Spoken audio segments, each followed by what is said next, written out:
আসসালামু আলাইকুম। বাংলাদেশি ভাইরা ইলিশ খাইতেছেন না কতদিন ধরে? আপনারা দাদারা 1200 টাকা কেজি ইলিশ বেছে, আর আমরা মার্কেটে 1700 টাকা। এই ডাকাতগুলা কেডা? এই ডাকাতগুলারে ধরে ধরে শেখ হাসিনারা যেমন জুতা দিয়ে ফিটটা খেতাইছে, এই ডাকাত ব্যবসায়ীগুলার এই দেশ থেকে ফিটটা খেতাইতে হইব, বুঝছেন? মানে যেখানেই দেখবেন ইলিশের দাম বেশি, ওখানে থাপড়াইবেন ধরে ধরে। ইলিশের যা ব্যবসায়ী আছে, খুচরো হোক আর পাইকারি বিক্রেতা হোক, 1200-র বেশি দাম চাইলে থাপ্পড়, বুঝছেন? তাহলে দেখবেন ইলিশ ব্যবসায়ীরা ভালো হয়ে যাবো, কারণ জেলেরা ঠিকমতো দাম পায় না, এটা কনফার্ম।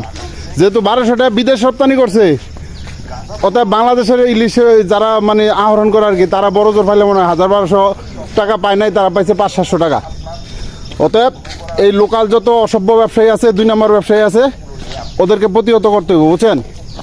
ঠিকমতো ফিরে দেবো। 3 বেলা বাজারে যাইবেন, দাম উল্লা পাল্লা চাইবো, 5-7 জনে মিলে পিটাইবেন, পিটাইয়া